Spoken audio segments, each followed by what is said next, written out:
The rhyme you thought you knew, but what if it wasn't for children at all? We all grew up with nursery rhymes. Tiny verses tucked between lullabies and storybooks.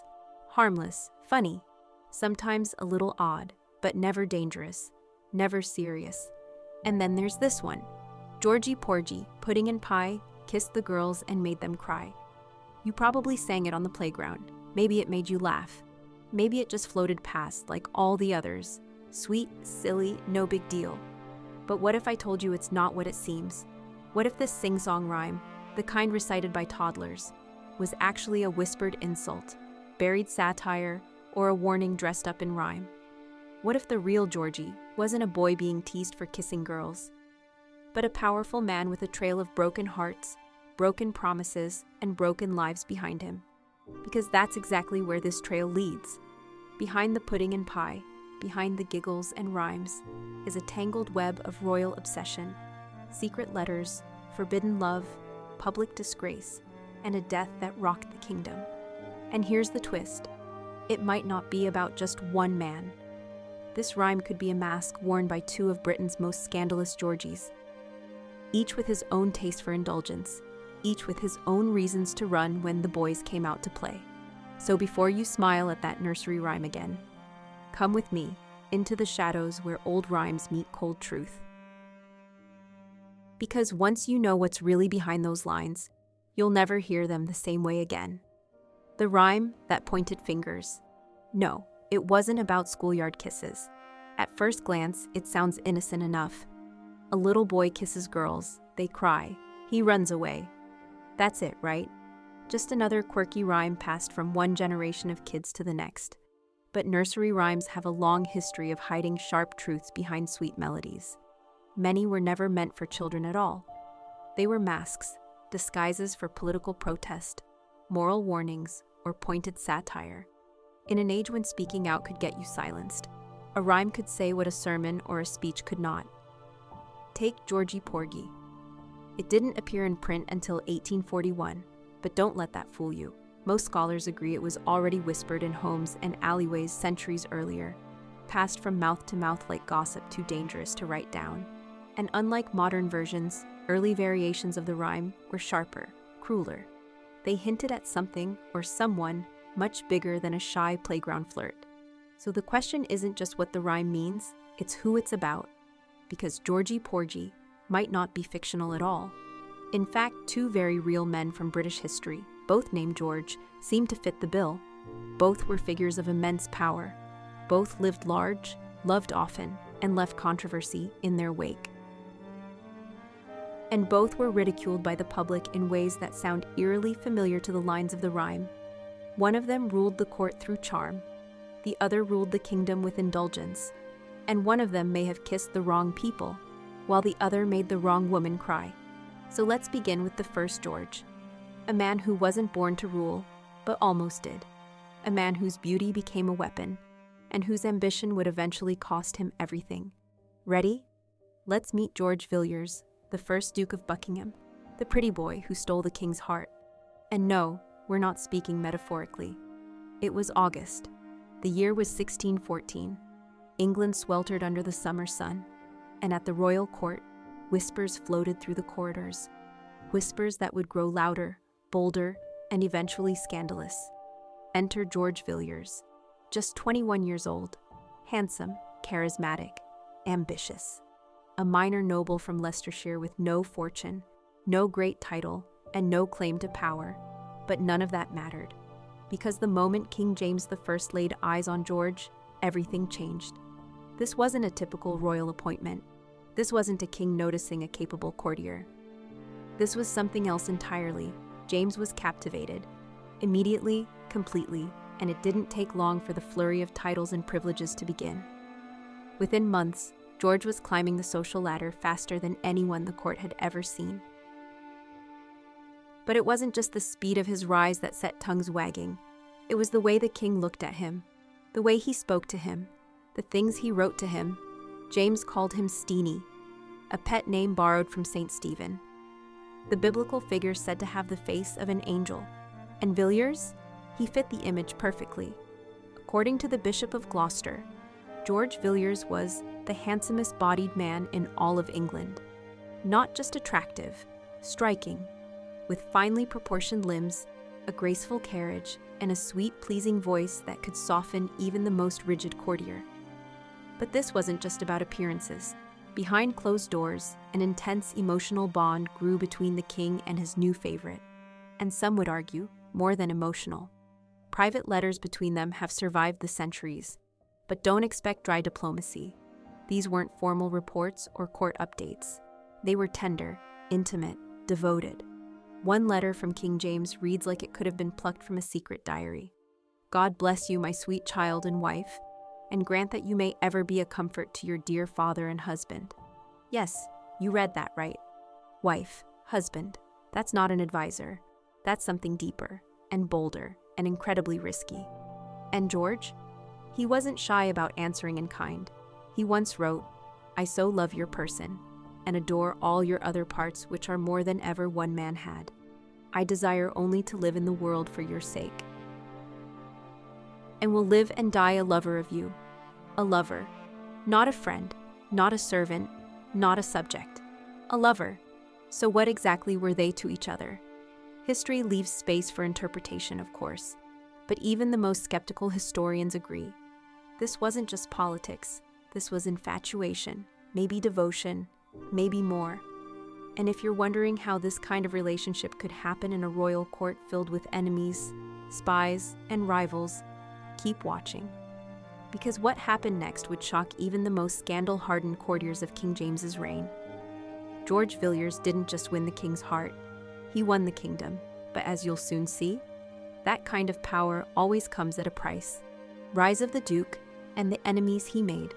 Because sometimes having everything means everyone wants to take it away. By the year 1623, George Villiers had climbed higher than nearly anyone in English history ever had, especially someone not born into power. He wasn't just a favorite anymore. He wasn't just charming company for the king. He was now the Duke of Buckingham, the only duke in England at that time who did not come from royal blood, a title usually reserved for princes, war heroes, or men whose families could trace their ancestry back to the misty beginnings of the kingdom. Now sat on the shoulders of a man who, only a few years earlier, had been just another young courtier. And make no mistake, everyone noticed. At court, status was currency. Attention was influence, and to rise too fast was to be seen as dangerous. Buckingham did not simply rise. He ascended, but the higher he climbed, the thinner the air became. With his new authority, Buckingham began shaping the royal court in his own image. He placed his brothers, cousins, and close allies in key positions. Not quietly, but boldly. He spoke in councils as though he, not the king, were the final authority. He negotiated foreign alliances, military strategies, marriages, and trade. Imagine being a seasoned noble from a family that had served the crown for generations, and suddenly you're being outranked by a handsome newcomer who arrived with a smile and took everything you ever expected to inherit. Resentment didn't just grow, it swelled. The whispers started first. He has too much influence. He's steering the king. He speaks as though he rules. Then the whispers became accusations. Outside the palace, the mood was even darker. To the public, Buckingham was not a statesman. He was a symbol of a court that appeared lavish, disconnected, and indulgent, while the country faced rising debt and political strain. People saw a young man draped in velvet and jewels, riding at the king's side, smiling as though the world belonged to him. They didn't see policy, they saw favoritism. And then came the rumors, not just of romantic entanglements, but of many of them. Through ballrooms and taverns, through servant corridors and aristocratic salons, people whispered that Buckingham gave his heart as easily as he received power, and perhaps did not limit his affections to one gender, one rank, or one circumstance. Some claimed he charmed noble women. Others said noblemen were just as captivated. And in an age where appearances were everything, appearance alone was enough to spark fury. It didn't help that Buckingham did enjoy being admired. He dressed better than anyone. He hosted feasts that gleamed with gold and crystal. He laughed loudly, moved gracefully, and walked with the quiet confidence of someone who had never heard the word no. He didn't just fit the part of a favorite. He looked like one. But at a royal court, beauty and power make a dangerous combination. People remember who has both, and they rarely forgive it. Because when one man holds the king's heart, the keys to the treasury, control of the army, and the ear of foreign ambassadors, that man becomes more than a court figure. He becomes a rival, and rivals, in history, rarely survive the story. A marriage, a trap, a fall from grace, and a dinner party that may not have been so innocent. Power at court was never just about titles or royal affection. It was also about alliances, especially the kind sealed with marriage. And Mary Villiers, George's mother, understood this better than most. Mary had ambition that could have carved kingdoms. She had watched her son rise faster than gravity should allow, but she knew that power built only on affection was fragile. She wanted something solid, something permanent, something that tied the Villiers' name to fortunes that could not be taken away by the shift of a monarch's mood. Her solution? Lady Catherine Manners. Catherine wasn't just wealthy. She was the wealthiest unmarried woman in England, heiress to one of the oldest noble families, with lands, titles, and income that could secure the Villiers' legacy for generations. She was well-educated, well-liked, and raised carefully to protect her virtue and reputation, the currency of noble women, and Mary Villiers had her in her sights. So, when Catherine's father, the powerful Earl of Rutland, was away from home, Mary made her move. She extended what seemed like a harmless invitation. Come to dinner, just a friendly evening between ladies of good standing. Catherine accepted. Why wouldn't she? Mary Villiers was, by then, mother to the king's closest companion, a rising star of the aristocracy, a safe connection. But the evening did not end when it should have. Catherine did not return home that night. The next morning, the news traveled quickly, perhaps faster than truth could chase it. Catherine had fallen ill and had been forced to remain overnight, in the same house as George Villiers. And in that era, a young unmarried woman spending the night under the same roof as a man, even if nothing at all had happened, was enough to shatter her reputation. Was it illness, poor timing, bad luck, or was it something far more deliberate? Historians still debate it. Some believe Catherine genuinely felt unwell and could not be moved. Others suspect Mary Villiers orchestrated the entire situation with the precision of a chess master. But here's the part that mattered. The damage was done. When Catherine's father returned, the scandal had already spread. The whispers were swift. The judgment was immediate. A noble woman's honor had one value, and now it was deemed compromised. The Earl faced a choice: defend his daughter's reputation publicly, and accuse the Villiers family of deception, risking royal anger, or agree to the marriage. He chose what most fathers in his position would have chosen. He conceded, and just like that, George secured the wealthiest bride in England. Mary Villiers secured her family's permanence among the nobility. The Villiers dynasty gained financial power to match its influence. And Catherine? Catherine lost something she could never regain: her voice in her own story. She did not choose the man. She did not choose the moment. She did not choose the marriage. History often forgets that part, because while Buckingham gained a fortune, Catherine gained a lifetime bound to the most controversial man in the kingdom. And the court? The court remembered, because this wasn't just a marriage. It was the beginning of a fall, war, wine, and a nation's hatred, because even royal love has its limits. By the time King James I died in 1625, George Villiers had already ruled the court in everything but name. He wasn't just the king's favorite, he was the gatekeeper to the monarch, the silent architect behind foreign policy, military moves, and royal marriages. When James passed, his son Charles stepped onto the throne and kept George right beside him. But here's the thing about new kings: they come with old expectations, and Buckingham's charm, once his greatest weapon, was no longer enough. Charles, more reserved and less flamboyant than his father, still trusted George completely. But the rest of the kingdom, they were watching and waiting. And then came the spark that lit the fire. In one of his first major acts under Charles's rule, Buckingham organized an ambitious military expedition against Spain. The goal? Retaliation, power, glory, all the usual motives dressed up in noble language. But what actually followed was nothing short of a disaster. The expedition, meant to strike a blow against a major European power, turned into a chaotic march of failure. The troops, poorly trained and hastily assembled, were sent off with inadequate supplies, questionable leadership, and no real plan. What happened on the ground was worse than anything the court imagined. Soldiers were left to rot on Spanish beaches. Entire regiments were struck down not by enemy fire, but by disease, starvation, and filth. Chaos reigned, drunkenness spread, command collapsed, and when the survivors limped back to England, the nation watched in horror. The price in lives and coin had been steep, and the gains? None. The name everyone blamed? The Duke of Buckingham. Parliament erupted. The House of Commons demanded accountability.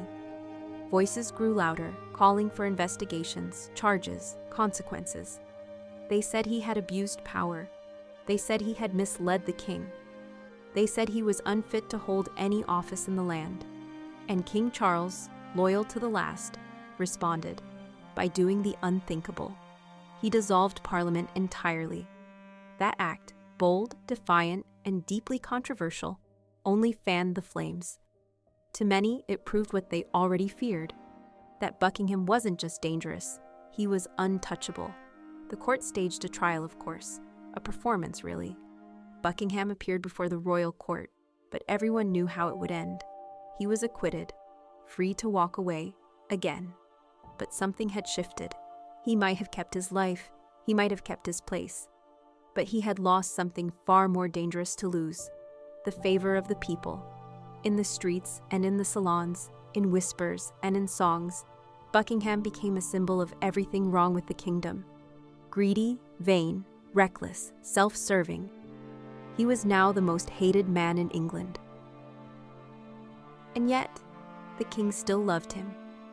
Charles called him brother, trusted his advice, ignored the growing storm outside the palace gates. For a while, that loyalty protected him. But history has a way of collecting debts, and Buckingham's bill was about to come due. One knife, one word, one ending. And maybe, just maybe, the beginning of a rhyme that never forgot. It was a quiet morning in Portsmouth, August 23, 1628. The air near the harbor was heavy with the scent of salt and rain, and inside the Greyhound Inn, George Villiers, Duke of Buckingham, was preparing for yet another military mission. This time a new expedition to relieve the besieged port of La Rochelle in France. He was dressed as always with care. Surrounded by aides, commanders, and the hum of nervous soldiers, he looked every bit the confident statesman. But outside those polished boots and embroidered sleeves, the world had changed, and one man had decided it was time for justice. John Felton had served in the failed Cadiz expedition, one of the very disasters Buckingham had orchestrated. He was a soldier, a lieutenant, overlooked for promotion, frustrated, bitter, and boiling with resentment. But this wasn't just about career disappointment. Felton, like many in England, had come to believe that Buckingham was not just incompetent, he was dangerous, that his unchecked influence, vanity, and blunders had cost lives, honor, and the soul of the kingdom itself. And Felton had a plan. That morning, he made his way into the inn. He waited, and when the moment came, with Buckingham just steps away, surrounded but not guarded, he struck. Witnesses said the blade slid between the ribs, a single thrust, quick, calculated. For a breathless second, time froze. Then Buckingham staggered, eyes wide, blood rising. He turned toward the man who had just undone him, and with the last of his strength, whispered one word, a word that echoed louder than any royal decree. Villain! It was all he had time for. He reached to pull the dagger from his side, took a few uncertain steps, as if defying fate itself, and then collapsed against a table. By the time anyone could react, he was gone. Just like that, the most powerful man in England lay dead on the floor of an inn. No royal guards, no final speech, no grand exit. only blood and silence. And Felton? He didn't run. He didn't hide. He stood calmly, waiting to be taken, and when they asked why, he answered plainly. He believed he had done his duty, for God, for country, for justice. And England? England agreed. Almost overnight, John Felton became a folk hero. Pamphlets were printed, ballads were sung, poems were passed from hand to hand, praising the man who had done what kings would not. In taverns and market stalls, in smoky inns and drawing rooms, the people raised their mugs not to the dead duke, but to the soldier who had dared to stop him. And among the countless verses and songs that emerged, some believe one in particular began to circulate. Simple, catchy, easy to remember. Georgie, Porgie, pudding and pie. A rhyme, a mockery, a legacy. And while we may never prove it with absolute certainty, the timing, the tone, the bitter humor, it all fits, because sometimes history doesn't shout. Sometimes it sings. Pudding, pie, and poison. What if Georgie wasn't the Duke of Buckingham at all? Let's jump ahead, almost 200 years later. A different century, a different king, but the same name and the same taste for indulgence, drama, and scandal. Because suddenly, another Georgie steps into the spotlight. And this one isn't lurking behind the throne, he's sitting on it. Meet George IV, Prince Regent turned monarch, a man whose life read like a romance novel. If that novel had too much wine, too many debts, and a few burned bridges along the way. Even as a young man, George had a flair for the extravagant. He dressed in the most expensive silks, dined like a medieval king, and surrounded himself with opera singers, mistresses, artists, and flatterers. He adored beauty and luxury and himself. At 21, Parliament handed him a personal grant of £60,000. That's nearly $7 million today. His father, King George III, added another $50,000 per year, and yet he still ended up broke, because no amount of royal money could satisfy Georgie's appetite for excess. Then came Maria Fitzherbert. She was older, twice widowed, a devout Catholic, and crucially, a commoner. Not exactly the match expected of a future king, but George fell hard, obsessively, and in 1785, against all laws, advice, and reason, he married her in secret. The problem? The Act of Settlement and the Royal Marriages Act made the union completely illegal. A royal couldn't marry a Catholic, and definitely not without the king's consent. So the marriage was hidden, unacknowledged, and heartbreakingly real. Behind palace doors, George and Maria lived like husband and wife, but to the outside world, they were nothing. Meanwhile, his debts grew louder. His father, furious and unmoved by romance, offered a deal: abandon Maria, marry your cousin, get a bailout. That cousin was Princess Caroline of Brunswick. George agreed. A royal marriage. That was doomed from day one, and a king who became his own punchline. If the match with Maria had been a love story, the one with Caroline was a public disaster. They hated each other on sight. George thought she was unrefined, awkward, and and in his words, offensive. Caroline, for her part, thought George was a spoiled child with a powdered face and no loyalty to anyone but himself. They managed to have one child, a daughter named Charlotte, and then they separated. Not after a decade, not after a scandal, after 1 year. George went back to his lavish dinners, his elaborate wardrobes, his endless stream of mistresses, and privately, he never let go of Maria. Their relationship ebbed and flowed, but his emotional connection to her never really faded. But to the public, he became something else entirely. He became a joke, a walking satire, a bloated symbol of what was wrong with the monarchy. He was caricatured in prints, mocked in songs, and whispered about across London. His clothes were too tight, his banquets too loud, his debts too large. His personal life, tangled, indulgent, messy, was now public entertainment. And suddenly, that old nursery rhyme began to take on new meaning. Georgie, Porgie, pudding and pie. Was it about kisses, or gluttony, or both? Because this Georgie wasn't just kissing girls and making them cry. He was breaking hearts, dodging laws, draining the treasury, and in showing up to formal events looking like a frosted cake. And the people, they noticed, they laughed, they gossiped. And they remembered the rhyme, because behind every playground verse, there's usually a name they're not supposed to say out loud. And Georgie Porgie might have been their way of saying it anyway. The queen who wasn't welcome, and the coronation that ended in whispers and death. By the time George IV finally took the throne in 1820, the country was already divided about what kind of king he would be. But Caroline of Brunswick, the woman he had once married and then cast aside, wasn't about to let him wear that crown unchallenged. They had been separated for nearly 25 years, their marriage a cold wreck left behind in the first months of union. He had refused to live with her, refused to speak of her, refused to let her near court. But now, as the coronation approached, Caroline did something no one expected. She came back, not in secret, not in shame, but boldly, publicly, proudly. She arrived in London with one goal: to claim her rightful place as queen consort. And on the day of the coronation, July 19th, she arrived at Westminster Abbey, dressed in royal finery, ready to walk through the same doors as queens before her. She knocked, and found them locked. George had ordered every door barred. Guards blocked her path. She was told, in front of onlookers, that her presence was not desired, that her name was not on the list, that she would not be crowned beside him. It was a national humiliation. But Caroline wasn't done. She tried to challenge the decision in Parliament. She fought back through legal channels, seeking recognition, dignity, even basic acknowledgement. She wanted her name printed alongside his. She wanted to be seen. And George? He wanted her erased. He proposed the Pains and Penalties Bill, a controversial piece of legislation that would have stripped Caroline of her title without trial, claiming she had committed misconduct abroad.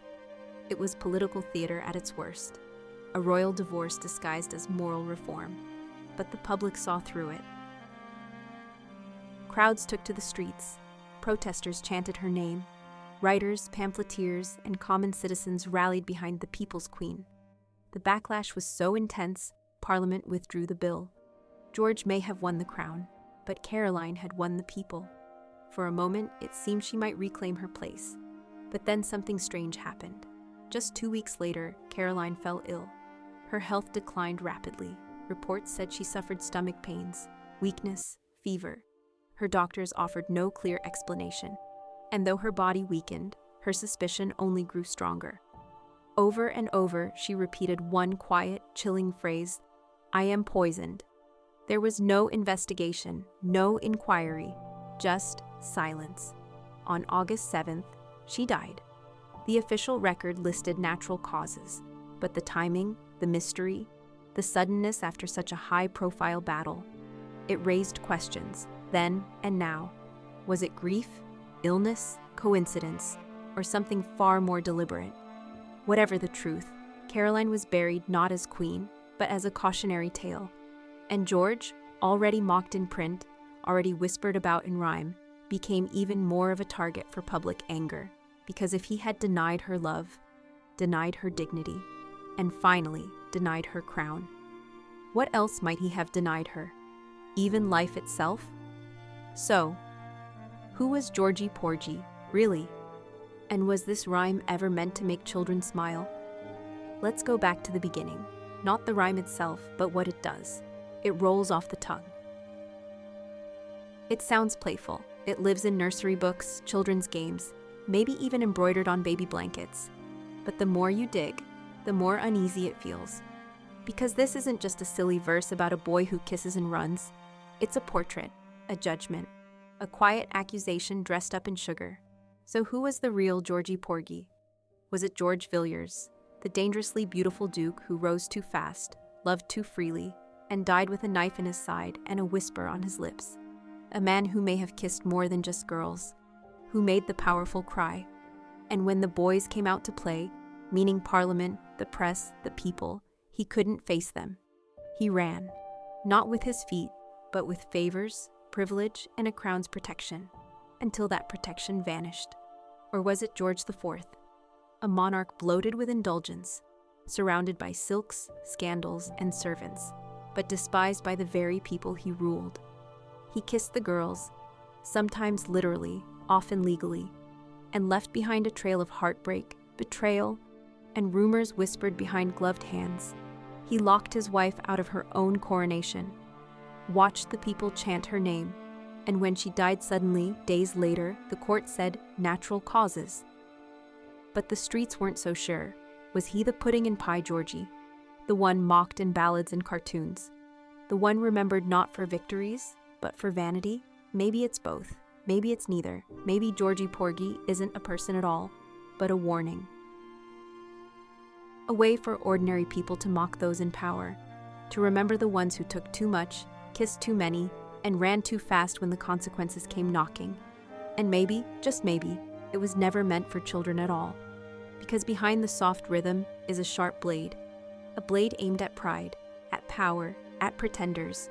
So the next time you hear that sweet little rhyme, pause, say it again, slowly, listen to the words and ask yourself, was it ever really about kisses on a playground? Or was it about something or someone the history books politely tried to forget? One thing's for sure, you'll never hear Georgie Porgie the same way again.